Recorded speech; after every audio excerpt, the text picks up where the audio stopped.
Today's episode of Tiling Connect is brought to you by Lux's Grates, the leaders in aluminium drainage, which are UV stable, rust proof and customisable on site.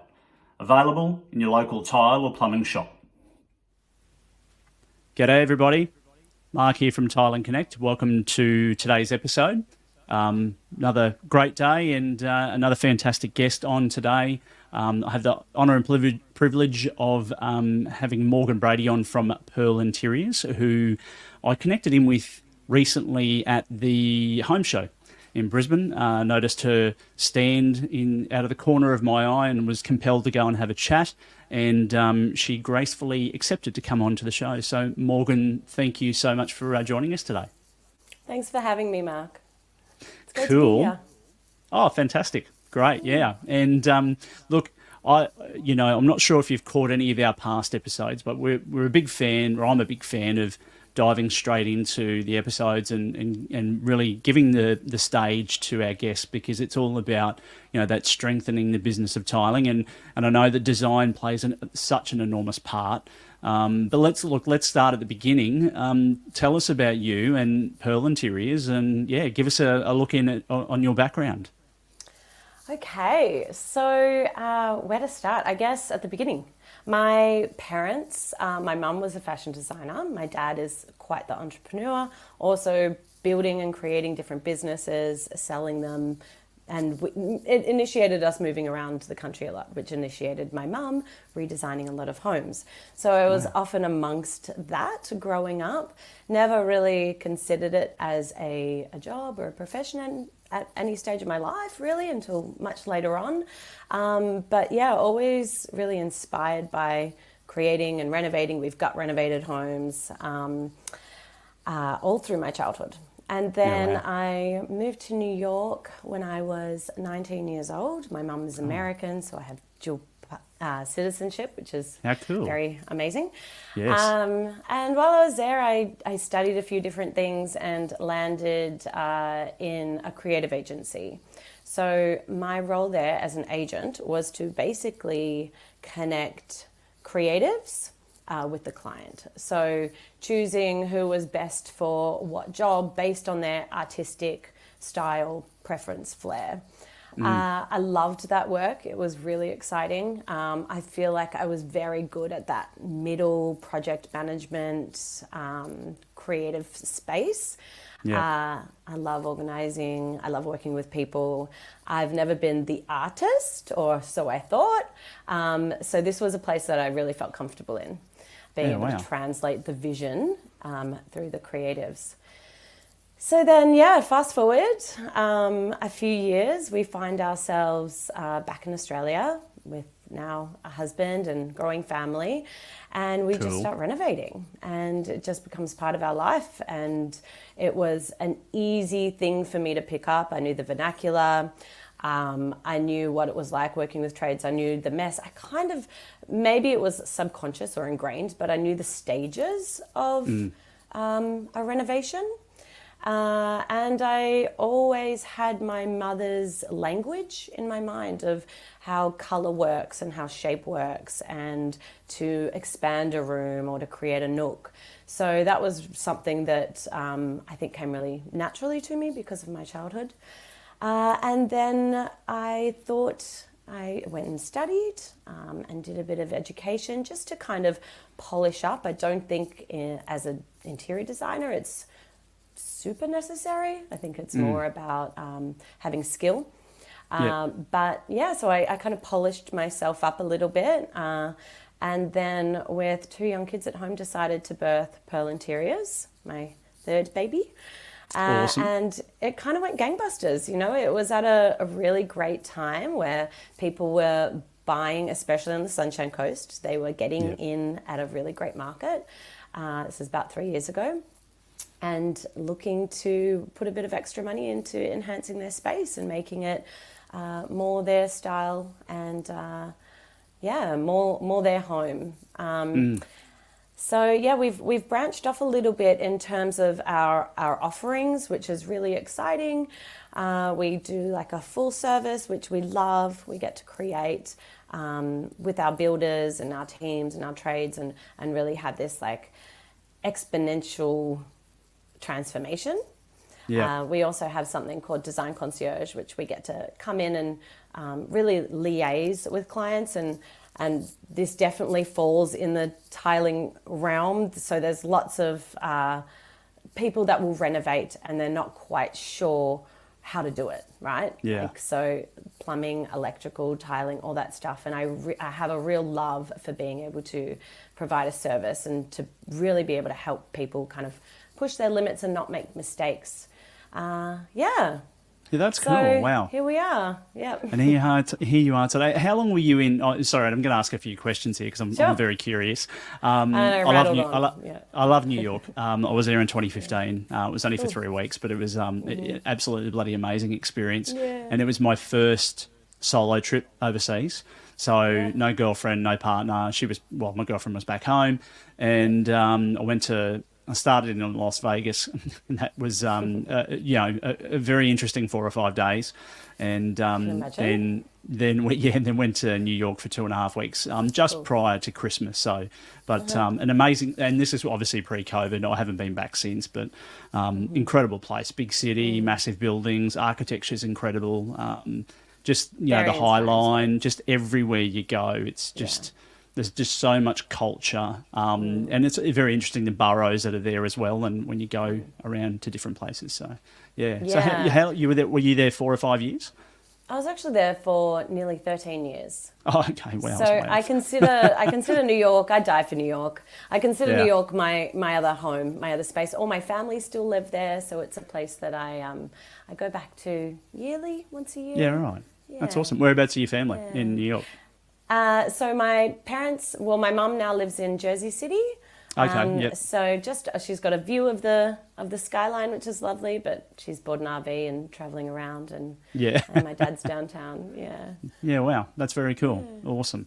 And look, thanks for sharing your journey. It's amazing. It sounds like it started as it had, and you've literally run with it, and it's become part of your life, and you've created this fantastic business out of it as well, which I'm sure we'll learn more about today through the questions that I'd love to ask, and get a bit more of an idea, if not a lot more of an idea, on how design impacts or interior design impacts that tiling space, and particularly around the decisions that contractors do or don't have to make in accordance with what the client wants, and how they adjust and adapt to that as well. So very cool. Well, if it's okay, I have some questions.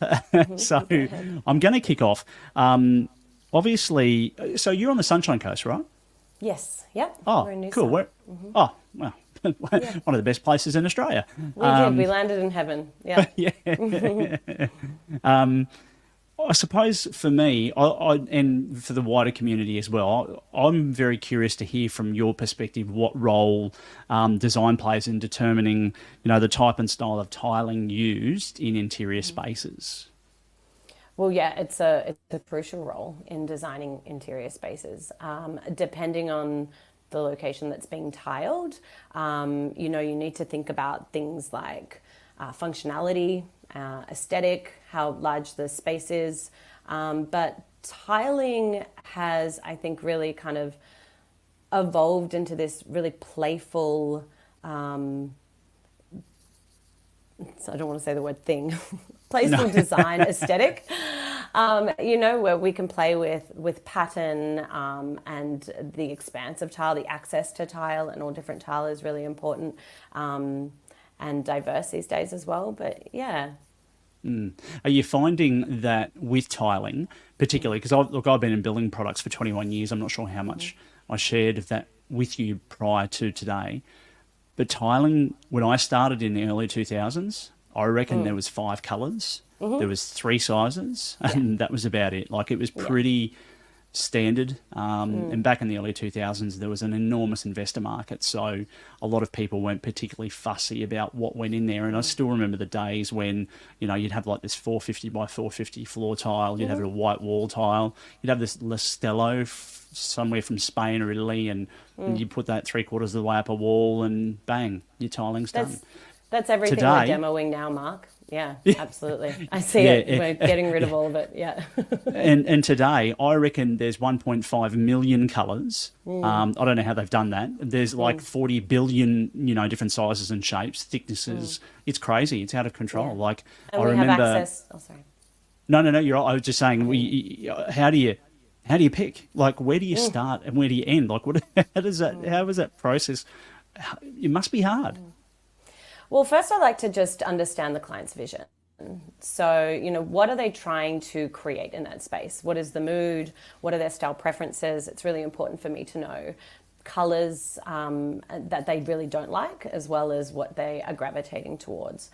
So thankfully we have a land of Pinterest. Well, Pinterest is a blessing and a curse, because what you often see isn't what is actual, in practicality and what's possible. But it does give me a really good indication of the client's vision and what they're trying to create, whether they're creating a bathroom and they want it this really open, minimal hammam style spa, or they want it kind of like moody and dark and, dreamy, or, something that's a little eclectic or vintage. We have access to being able to get samples within a week of tiles right now. So many amazing stores in Noosa and the Sunshine Coast we can go to access. We really start with the vision. And then we move into functionality. So there's no point in creating and spending money on something that doesn't work and doesn't function as intended. So from there, we then create options for the client, and then we have a little play with pattern and how we're going to lay the tile, where our focal point is, and budget obviously is interwoven between all of that and considered all along the way. Sometimes you fall in love with a tile that might have a long lead time or isn't practical in the budget. I recently came across a small, beautiful Zeliger tile that was gold metallic, hand painted. Wow. I think they were something like $400 a tile, not even a square meter, with a 16-week lead time. So, Wow. that's what's possible now. It's amazing. I can only imagine that you would have to put on some white cotton gloves to actually pick them up. I can't even imagine the conversation with the installer, with the tiler, on how careful you have to be. Don't breathe on them. They literally, it would it's be, like jewelry. Yeah, it's amazing. Yeah, Bill, that's wow, that's incredible. I had no idea. There you go. So awesome. So I obviously have a few questions today, so I apologise if I'm going to bombard you, but I'm really interested in all this sort of stuff. So I would like to know the overall aesthetic of the room. What I'd like to know is how does that sort of influence the type of tiling chosen in a space? Yeah, so size influences, color influences, obviously the desired outcome of the room. So often if we are to create perhaps we have a smaller bathroom that we're tiling, we would use a larger format tile for that to create a very nice, open space, more linear, more minimal, more clean. And if we were to, perhaps that same space, we wanted to highlight tapware or something like that, perhaps the tile would be complementing that in a certain pattern or a certain lay behind that tapware. So, yeah, it's really important that we understand the purpose to be able to design correctly using the right tile. Yeah. I imagine that, and you mentioned just beforehand about the client's, I suppose objectives is probably not the right word. That's a bit professional and a bit formal, but it's more about the type of environment they're trying to create in a particular particular space that they want to tile, whether that be, and I imagine, and I should have asked this before, while it is Pearl Interiors, I imagine that you're involved in some external alfresco type design as well. Is that? Yeah. So yeah, okay. Yeah. So I imagine that it's really understanding the clients, how they want it to look. Yes, absolutely. So it's important that we follow the client's vision, not just what we like. And what I love is to be able to introduce to the client, obviously, tiles that function well in their space, that have a high slip rating like al frescoes, but then also something unique and something a little bit out of the box as well, something that they may not have considered, but kind of it goes and fits with their style. Yeah, cool. And even Awesome. little things, like tiling the back of niches. Often clients just think that there's one tile or two tiles in a bathroom, and we can come up with really nice, clever ways of, highlighting little areas, creating feature walls or focal points throughout the room. Yeah. Yeah, cool. Awesome. So, Morgan, can you give me or explain how the different styles, such as modern and traditional, how they impact the selection of tiling patterns and materials? Yeah, so modern and traditional is very popular. Everybody loves that look because it's classic. It really isn't in 5 years. You're not going to want to redo it, which is really nice. So the way that we would use a tile in that style, we would use traditional patterns. So herringbone, chevron, laying in a subway style pattern would give us that effect of a really timeless, classic feel in the room and a style. And then we would mix that perhaps with like a marble or something really crisp, perhaps a lighter grey or blues or greens, something that kind of complements that traditional colour palette. But marble's a lovely one, and as you know now, Mark, there's so many imitation marbles as well. But yeah, there's some. I think a traditional modern, that's kind of the way we go, and then perhaps some larger format tiles on the ground to keep it really clean and modern as well. Yeah, nice. I like that. I have found in the past sort of 12 months, and it may be longer because it's been a long time since I've been involved in selling product, like tiles and stone and that sort of thing. But I'm a big fan of natural stone. I think, when you've got a product that's cut direct from the earth and it's just shaped the way that it is and then cut to the pieces and then when it's installed correctly or appropriately, it just looks stunning. Yeah, no, it's there are some in there. There appears to be an emergence of some players in the stone space from down south coming up to Queensland. I noticed there was a couple of new places in Fortitude Valley that have opened up in the city recently. I think Artisan was one of them. And then the Artisan Exteriors, I think is the name of the business. Big shout out to them. Don't know who you are, but cool. And there's another one as well that I called in on recently, which is... yeah, so the obviously stone. Are you finding? Do you see that in your work as well? That stone is making, I wouldn't say a comeback, but is it more popular for people to look at it today than what it has been before? Yeah, I think so. I mean, I definitely think that there's an accessibility to engineered stone that people feel more comfortable with. They can walk into, an office and be able to select it then and there. Where when you go to stone yards, it's unfamiliar for people. I have to say, it's one of my favourite places to visit. Fanning through big blocks of stone is like, yeah, I could live there. It's amazing. I always film my visits. I just love it. It is, Mother Nature is the best designer, and I have a dear place in my heart for natural stone, and will push it with every client that I can to try and maneuver it in their budget. And I think there's also a misconception that it's very high end and inaccessible, where the reality is that, different slabs are all priced differently, and they can be cut down and, and used in the right ways, in the right homes for the right budget. So, yeah, nice. Awesome. Love it. Another stone enthusiast. Excellent. Massively, yeah. We Yeah. just cladded a vanity in stone, and it's just the pièce de résistance in this beautiful ensuite. So, Oh, wow. Very cool. yeah, yeah, Very some cool cool. stuff. If you're in a position to share that with us later, great, love to. If you can't, I understand as well. Yeah, But that would be should be very able cool to to. see. Cool. What what would you say are some of the biggest factors that should be considered when choosing the right tiling for a specific interior space? I know you've touched on a few things already, but are there other things that are really important in that selection process? Yeah, look, I think first you need to know your budget. Are you looking for a water drainage solution that serves its purpose and adds a touch of elegance to your space?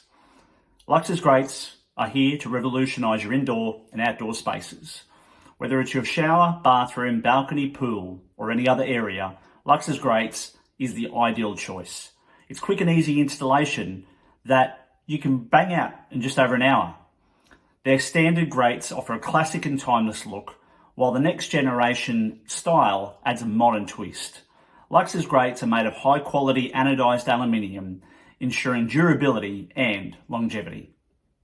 Really important also for the client to be educated on the material of the stone, so ceramic versus porcelain versus travertine or concrete, and understanding the function of each of those materials that they're selecting, as well as the basically the slip rating. We need to make sure that you're not choosing some gorgeous Zeliger tile that you might see on Pinterest on a floor in a bathroom, but in reality it's quite dangerous. They might do that in Morocco, but it's not really done here in Australia. So I think, starting from budget, function, and then because we do have access to such a wide variety, starting to then nail down the colour and then go into pattern as well from there. And I think people should not be scared of having fun with tile. I think tiles are a really wonderful creative element of interior design and can, make it feel really happy and alive in whatever space you're using it. Yeah, look, I love that because I think it's really important that the customer is able to, or the client, I should say, customer. I'm in retail land at the moment. Sorry. So when the client is looking at selecting tiles, whatever the physical aspects of the tile are, or size or colour, or the aesthetics and that sort of thing, I think it's important for them to have all of the information. Not only from a design perspective, but also from a practicality perspective and what tiles can and can't do in a particular space. I remember when I was working in retail showrooms early in the 2000s, and a lot of the time customers would choose an external type finish tile for an internal area. And I know I'm getting a little bit off topic here, but there's a little bit of relevance. And people would fail to tell the customer that, whilst that appears to be a good idea because there's an implied protection from slipping over, you can't clean it. So going and putting like I think it's P5, or putting something incredibly rough in a wet area, and then getting a phone call 3 weeks after the install's done going, how do you clean these tiles? I'm like, get a gurney, high pressure hose. Yeah, So in your bathroom. in your bathroom. But in saying that, in some situations you can actually do that depending upon the house and where it's located, and if it's in Noosa and it's on the beach, like it may not be as much of a hassle. But if you're in a metropolitan city somewhere, in a high-rise apartment building, might not be the right place. Absolutely. And I think this is why this is this tricky space, I think, at the moment for the client, because they're relying on their tradesperson to give them all this information. And that's not their job. Their job is to lay a tile and to lay it straight and exactly as the client's requested, not to educate them on sourcing the right tile or designing their bathroom. Same with in the retail space. You are selling what you have in stock, but it's not necessarily that salesperson's job to educate the clients. They have they're definitely good at leading to the right tile and things like that. But in terms of all the different materials and what's best suited for their budget and their vision, it's going to be very hard for that salesperson in that 20-30 minute consultation to be able to access and give them all that information. So I highly encourage anybody that's renovating to seek out, through many interior design firms, just our consults. Just have quick chats with people with different interior design firms to be able to educate themselves on the right product. So then when they go into the store, when they're telling their tiler what to lay, they can speak a bit of the language. They're not going in completely lost. And I think it's such a big component of renovating and redesign that it's worthy of a very small, kind of really insignificant investment in the end. Yeah, absolutely. It's a incredibly important point that you raise, that there are a lot of independent stores out there that they're all trying to do the right thing. They may not necessarily have all of the experience in being able to connect the colour and size and shape with the room that the customer or client is looking at. So I appreciate that. It's small investment for a massive return as far as I'm concerned. Speaking, getting that sort of advice. So I appreciate the shout out. So we've obviously already touched on size and layout, but obviously, are there other things with size and layouts of room that impact tile choice? Other things with size and layout of tile. Well, budget impacts tile choice. Lead times impact tile choice. I think focal points and the feel, not just the look, but how you want the room to feel, impacts tile choice. When you say feel, what are you talking about? Mood? Yeah, I'm talking about colour, not just the size of the tile and the way you lay it, but the colour, whether it's got warm undertones, you're going to feel a lot more like cozier, or cooler undertones, can feel a little bit more sterile. Brighter colours are really great. We just did an entire bathroom in bright blue tiles, and paired with little gold trim, and the gold trim just picked it up. It was beautiful. But everyone, they think you're a little crazy when you tile a whole room and they think it's got to be a swimming pool. It's not. It's beautiful. And we paired it with some warmer woods and some beautiful rich golds, and it's gorgeous. So I think, creating a vibrancy or creating a really relaxed, gentle, soft mood. Children's bathrooms, have a lot of fun. Powder rooms. Definitely a different vibe. It's not just about size of tile and pattern. I think you can get really creative in small spaces. And I think that's a chance to have fun with how you're going to lay the tile and what tiles you're going to use. Yeah, interesting. I remember from earlier in my days in selling tiles that we used to do a bit of research around what the average time frame was for a customer or client to redo, or was it redo? No, it was tile purchases. So it was over the lifetime. So we would crunch some data over a period of time on literally how many times, well, what was the average a person would buy tiles, and we worked it out. There was about 18 months was the average time back in the early 2000s from the time a customer first entered the business to buy tiles to then coming back again to reselect tiles and a little bit later. And obviously back in the early 2000s, there was we had we don't have any more, but we had a massive investment market, particularly in Queensland. I'd moved away for a while and lived in Melbourne for 10 years, but have recently come back. And that's when I first started, and we found that, there was just this massive trend of people coming in every 18 months buying tiles because they were regularly buying investment property, so there was always work to be done, and that was the trend that we had happening at that time. Do you find with the clientele that you have that there's a pattern of how often they're coming and buying and doing tile work, or is it just Really depends on the client. I work with, all clients have different goals and whatever their projects they're working on. So I do work with clients who have investment properties, and so they're turning it over a lot more, and so that's lots more regular contact. I would say maybe every 8 months to a year we'll reconnect on another project.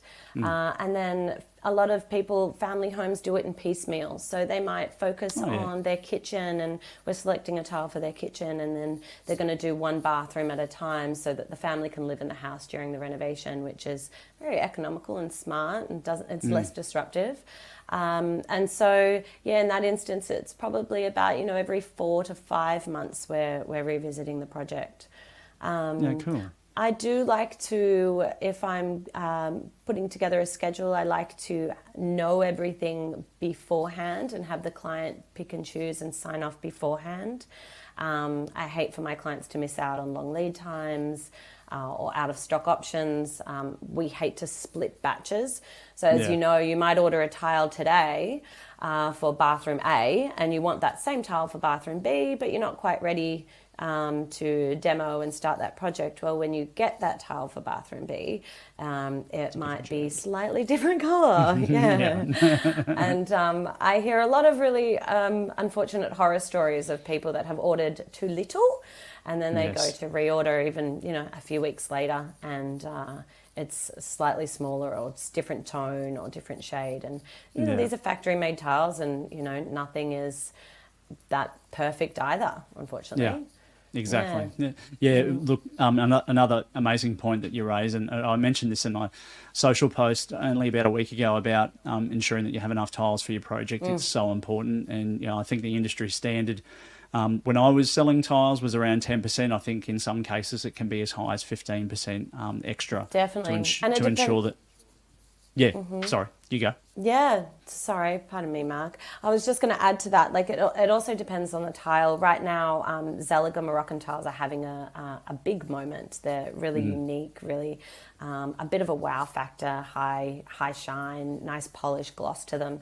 And often we will get those delivered, and sometimes it can be up to a quarter of a box that is just cracked because they are so fragile and they're so crumbly. So in instances like that, you don't want to have half a job laid, and as you know, handmade, very very unique shapes, each one. Tilers aren't the biggest fan of laying them, but the designers do love them.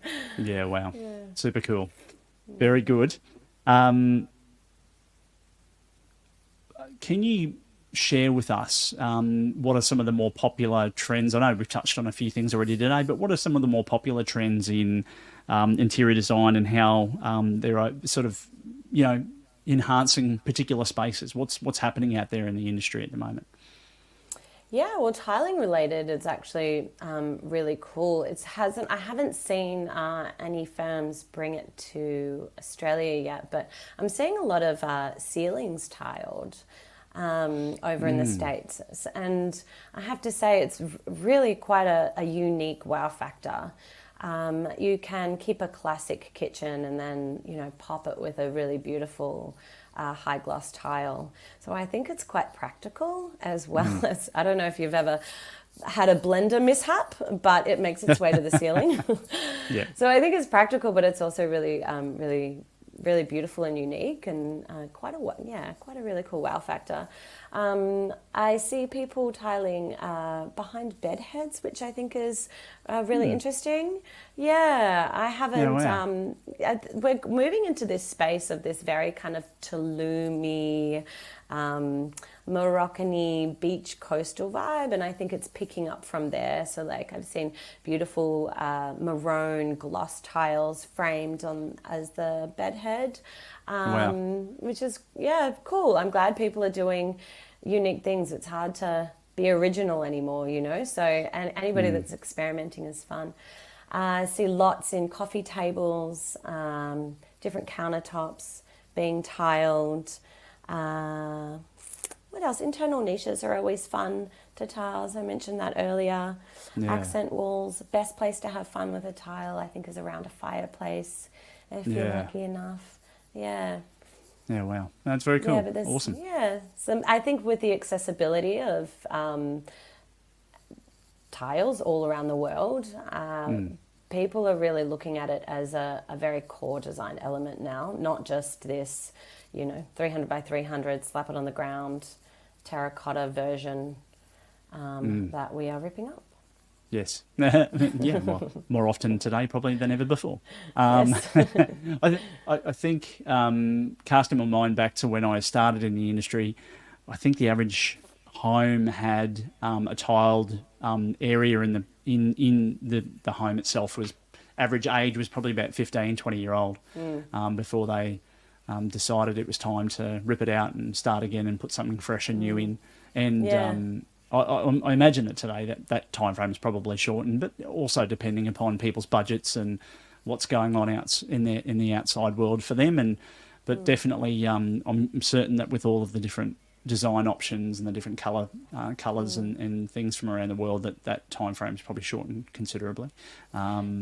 Absolutely. Tiles are pretty durable, like you said. Like they last 15 to 20 years. Like it's not often that I'll go into a client's home and see cracked tiles. That's not really what happens. It's usually the grout that gets moldy, or they want a fresh look.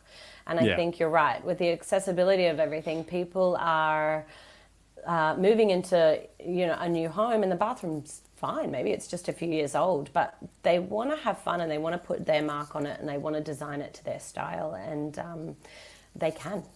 Yeah, exactly. Yeah, plenty of options.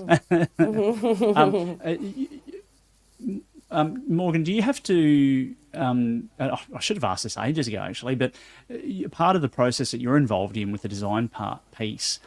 Is there a lot of communication with the tile installer or the professional tiler in terms of an end-to-end solution? Is that part of what you do? Yeah, absolutely. So when we're doing full service with our clients, we are communicating with the tiler from the get-go. We need to make sure that the substrate and the floor is absolutely straight and spick and span, and who's responsible for that. Different jobs, there are different trades that take that on, as well as the waterproofing. But that's really just, the base, getting the base right so that the rest of the project can go really well. But yeah, we talk about the focal point. So even if you're laying a 600 by 600 tile, you're not going to just start at one end and run your way through across it. It shouldn't really work like that. The main tile in the center of the room should be the focal point, and everything out from there should flow. So we get really detailed with our tiler, and we're there usually before tiling starts to lay them out before any gluing begins, to make sure that it's exactly as we plan to execute it. Yeah, cool. And the clients that you deal with, whether they be existing or new, is it part of their remit to find and locate the tiler, or is that something that you're able to assist with as well? Yeah, we love working with our trades. So we love to be able to give a client a good, reliable trade. I think it's really important. Yeah. Yeah, cool. Awesome. Sorry, something I thought of before, and I'm like, it's in the back of my mind. I should ask. Yeah. It may never have come up otherwise. So, moving along,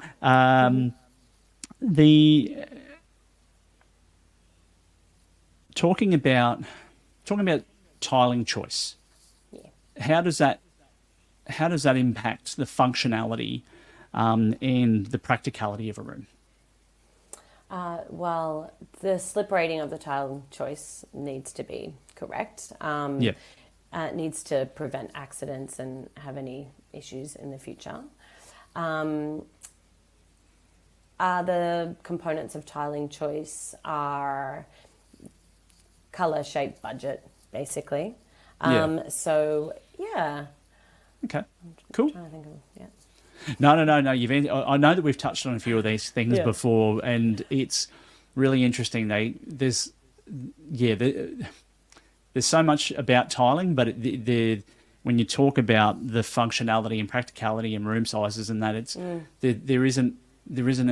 not as wide as it appears to be. I remember this because when I was and I was trained, by other people in the industry when I first started selling tiles, and we talked about, and please excuse me if I get this wrong, but we talked about the height of a room versus the width of the room versus the size of the room, and then we talk about natural light versus not natural light, and then we go into things like, well, if you've got then you've got north, south, east, west. So then you've got to look at all of those different parameters with regards to a tile. So if you've got, say, a room that's 3 meters by 3 meters with very little natural light, it's probably not going to be a good idea to put a dark coloured tile in there that's particularly small, because it's just going to make it's a powder room and you want it to feel really cool and dark and sexy, and you hang a cool piece of art and have a really nice wall sconce that gives you a vibe that's like, this is a nice fun place to hang out.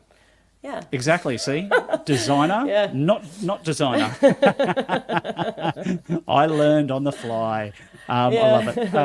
That's great. But it's great. You can have those impacts. You can make it unexpected, and to walk into a powder room or a seemingly small bathroom and be like, whoa, this is cool. Like, absolutely lighting impacts the choice. Yeah. And mood and direction and placement in the home. You're not going to put that bathroom next to the kid's bedroom. It's not going to Jack and Jill in between them. But it might be really cool for the granny flat or a bungalow or a powder room under the stairs. So, yeah. Yeah, cool. Very cool. Yeah. Tell me about, what are some innovative ways to incorporate tiling designs into interior spaces beyond just floor and walls? I know you've mentioned ceiling before, so can we touch back on that again? Because I remember when I was, again, I keep going back to when I sold tiles, but that's where all my experience was. The only time that we ever did interior tiling and ceilings was in saunas. Or bathhouses or things like that. And trust me, I was working down at Springwood in Brisbane, and there weren't many of those. So, or in that area, not to beat up the area, it was just not built for it. But you would occasionally get, I think there was like an area of either Sunnybank or Runcorn somewhere. There was like Millionaires Row, where I think at one point the director of Amway or some other Bartercard or something used to live there. I think a few houses there had that sort of functionality in it. But talk me through. Are there any other areas that I'm missing that, apart from ceilings, that where tiles could could lift a room or could be used in it? Yeah. Yeah, well, look, stair risers are another really nice way of adding really cool tiles. I know people do it in like a rainbow pattern, or depending on the style's home, you could use an acoustic tile on the stair risers. But it's another nice way of just elevating a home and elevating the design while still staying neutral in a sense. I did say bed heads. People use them for... Yeah, bed heads. I know it's a bit unique. Ceilings, I love it. Tilers are going to hate me even suggesting it, but I just think it's a really unique way, and I can't wait for my first client to allow me to put tiles on their ceiling.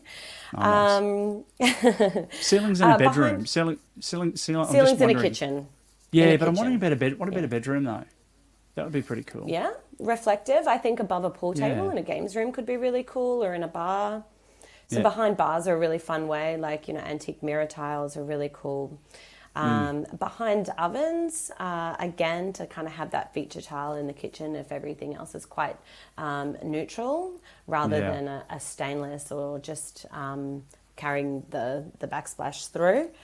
Often people also would mosaic or create really beautiful tiles and turn them into artwork, which I think is really unique and cool too. Yeah. Yeah, awesome. Do you the tile fair was just on in Chisai. Have you ever been over to any of the fairs overseas to check out the latest fashions, or have you waited for them to arrive back in Australia? Yeah. Oh no, I think I need to make an excuse to start traveling again and visit some tile fairs. Yep, business trip. Yeah, that's it. No. I did that earlier this year, and it's paid off. But it's a lot of fun. I haven't been to Chisai yet. I was in Surfaces in Las Vegas earlier this year. One of our, with my day job, we had a number of our major brands there that we deal with in Spain and America, and they had stands there. It was the very first fair that I've gone over to, and it was worth it.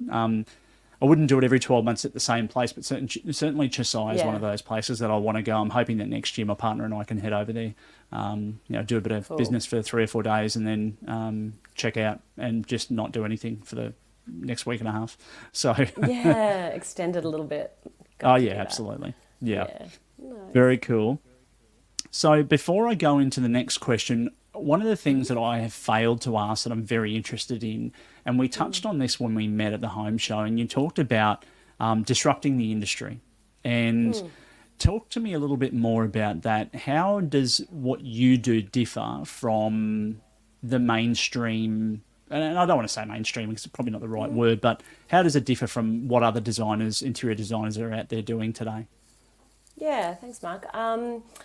Look, one of the things that I noticed when first starting to renovate is I had no counsel. I had no one to advise me and no one to bounce ideas off. My husband had worked in construction before, in more of the contracts, budgeting stage, so he was great in taking care of things like that. But in terms of design, like we said earlier, what's the difference between a ceramic and a porcelain tile? I had no idea. Yeah. What is most suitable for my home? How high should I, put my GPOs on the wall? Should I let my builder pick my sink? There were so many mistakes that I made because I didn't have anybody to consult with. And what I realized is you can get an hourly consultation. A lot of firms do offer that, and it's very valuable, and I encourage anybody renovating to invest that small amount in an hour consultation. But we wanted something that was going to last a little bit longer and be that support throughout their renovation. So we came up with a concept and a service called Design Concierge. It's going really well, and I think those that are using it are really seeing the value in it. So basically, we support you from the get-go, so from the design stage all the way through to the completion of your project. And throughout that, we are your liaison for educating and also advising on the right products and how things work, and is your tile waterproofing, for instance? There will be, we word them up, and there will be a rough-in stage for plumbing and electrical. Be clear on where you want the positioning of things prior to having to make those, fire decisions on spot with the pressure of trades on the clock. So we come in before all of those potential mishaps and potential design disasters and just word them up. This is what's going to happen next. This is what we advise, put your tile, your waste under your wall hung vanity so you never have to stand on it. Little things like that impact the renovation so greatly as the end result, but it also gives the client this counsel and this liaison and advisory, and I can use another million adjectives because it's so valuable to have that support throughout the renovation, and we love being that. We love telling people what to do, advising them, supporting them, helping them avoid big mistakes. And I think one of the best parts of it as well is we get to push them a little bit creatively. We get to show, we do a big design consultation before as we kick off, basically, is the first thing we do. And I get to really understand their vision and where they want to go with the project. So when they might just want to choose a 300 by 600 white, we can kind of edge them into another area that's going to balance that out and create a focal point and be more interesting and get bang for your buck. You don't want to spend tens of thousands, hundreds of thousands of dollars and sit back and go, oh, I played it safe. I wish I had done that really cool tile around the fireplace, or I wish I put that pretty tile behind the niche, or that shower head's pretty low. Why didn't we think of that? So, that's where Design Concierge has come up with. Yeah, that's really cool. And having that bespoke service is awesome, particularly when most people, like, unless you're in the industry, it's a little bit like, I don't know Sparky, how Sparkies do what Sparkies do, right? I have an idea on what it should look like or how it should operate, but that doesn't necessarily mean that's in accordance with the compliance regulations and guidelines around how it should be installed. I have seen many jobs that have not gone well in tiling around the country, and I've spoken to many clients that have had been in the receiving end of getting that workmanship or receiving that workmanship, and there's it's never fun, and there's been many occasions where things like waterproofing aren't done in accordance with the guidelines. Tiling isn't done in accordance with the guidelines. Things are not placed in particular spots because it's just easier to put it there. So it's good that that service that you offer is able to pinpoint all of those pain points so that they're being actioned accordingly and done appropriately. Because there's nothing worse than getting a tiled anything and then in 6 months' time you hear this knock on the wall and a tile's drummy, or you've got grout lifting out of a joint, or the lines on the walls, or grout lines on the walls and the floors don't join when they were meant to. So look, it's that's something's just a little and most people don't know what they don't know. So you can't be expected to go and look at the job afterwards and go, it could look beautiful, but how long is that beautiful going to last? But then I get in trouble all the time because when I'm out and about, and if I go out somewhere and I start talking about tiles, like if I go to dinner somewhere and I go into a bathroom and I'll go back to the table, and my girlfriend, my fiance will turn to me and she'll go, "Don't you go start talking about tiles," because I have this habit because I'm just like, you just go, "Oh my God, I can't believe that." I was in Melbourne recently, and there's I'm not going to mention the building. I went to a building that a mate of mine was living in for a while, and it breaks my heart actually. The building was completed last year or the year before, so it's relatively new. And it was a newer type style of building built in Melbourne, and they had 300 by 600 flamed bluestone in the foyer area, and the majority of it had the grout popping out, and there was picture framing, and I'm just like looking at this thing going, oh my God, like it looked horrible, like the beautiful building. And then to learn that obviously it's super tragic because it's such an expensive install, and a beautiful product when it's laid appropriately. But it was just looked like, look, and I don't want to cast any assumptions about what happened, but it just looked horrible. So whatever's happened in that process, whether it's budget or whether it's lack of knowledge or whatever, doesn't necessarily need to just be a residential home. It can be a project like that. It can just go horribly wrong really quickly, and then that will potentially stay there for the lifetime of that building now, and it's just such an eyesore to such a beautiful building. It's tragic, isn't it? Well, we're very similar, Mark. I can't help but constantly look at designs. I stay in a hotel and I'm meticulously like, oh, and there's this distance here and there's this much space between this, and I like how they've done this sliding door and cool choice of color, and now I know why they chose this funky carpet, and I love my brain just works like that. My brain's just constantly on when it comes to design and really good workmanship as well.